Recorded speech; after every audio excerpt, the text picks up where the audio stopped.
നമ്മളുടെ ഡെസിമൽസ് നമുക്കൊന്ന് നോക്കിയാലോ. ഡെസിമൽ ഫോംസ് എന്ന് പറയുന്ന ചാപ്റ്ററിൽ നമ്മൾ കുറേയധികം ഡെസിമൽസിനെ തമ്മിൽ കൂട്ടാനും കുറയ്ക്കാനും ഒക്കെ പഠിക്കുന്നുണ്ട് അല്ലേ. അപ്പോൾ നമ്മളുടെ റിയൽ ലൈഫിൽ ഈ ഡെസിമൽ നമ്പേഴ്സ് നമ്മൾ എവിടെയൊക്കെയാണ് കണ്ടിട്ടുള്ളത് എന്ന് നമുക്കൊന്ന് നോക്കിയാലോ. എൻ്റെ മക്കളെ എല്ലാവരും തന്നെ ഈ തന്നിരിക്കുന്ന അല്ലെങ്കിൽ ഈ കാണിക്കാൻ പോകുന്ന പിക്ചേഴ്സ് കണ്ടിട്ടുണ്ടാവും, ഉറപ്പാണ്.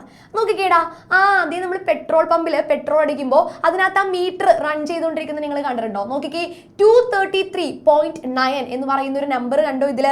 അതേപോലെ തന്നെ നമുക്ക് അടുത്തത് നോക്കാം. യെസ്, നമ്മുടെ തെർമോമീറ്റർ ആണ് മുകളിൽ കൊടുത്തിരിക്കുന്നത്. അതിനകത്ത് നോക്കിക്കോളൂ, 97.0 എന്നാണ് അതിനകത്ത് മാർക്ക് ചെയ്തിരിക്കുന്ന മെഷർമെന്റ് അല്ലേ. അതേപോലെ തന്നെ അടുത്ത് നോക്കിയിടാ, നമ്മളൊരു പ്രൊഡക്റ്റിന്റെ ബാക്കിൽ അതിന് എത്രത്തോളം വെയിറ്റ് ഉണ്ട് എന്നുള്ളത് നോക്കിയിട്ടുണ്ടോ നിങ്ങൾ. അപ്പോൾ ഇത്ര കിലോ നോക്കിക്കേ, 2.0 എന്ന് പറഞ്ഞ സൈഡിൽ കിടക്കുന്നുണ്ട്, മുകളിൽ ഒരു 3.60 എന്ന് പറയുന്ന രണ്ട് ഡെസിമൽ നമ്പേഴ്സ് കാണും. ഇനി നമ്മുടെ പ്രൈസ് ടാഗ് ആണ് ഇവിടെ കിടക്കുന്നത്. 12.20 അല്ല, 10.20 റുപ്പീസിന് ഇത് വാങ്ങിക്കൂ എന്ന് പറയുന്ന ഒരു പ്രൈസ് ടാഗ് കാണുന്നുണ്ട് അല്ലേ. ഇനി അടുത്ത നോക്കിക്കോളൂ, നമ്മൾ വെയിറ്റ് നോക്കാനായിട്ട് ഉപയോഗിക്കുന്ന വെയിങ് മെഷീൻ ആണ് ഇവിടെ കൊടുത്തിട്ടുള്ളത്. നോക്കിക്കോളൂ, അതിനകത്ത് അദ്ദേഹത്തിന് എത്ര കിലോ ഭാരമുണ്ടെന്ന് അതിനകത്ത് കാണാൻ പറ്റുന്നു. അപ്പോൾ ഡെസിമൽ നമ്പേഴ്സ് നമ്മുടെ റിയൽ ലൈഫിൽ ഏറ്റവും കൂടുതൽ ആവശ്യമുള്ള ഒരു ഘടകമാണ് കേട്ടോ.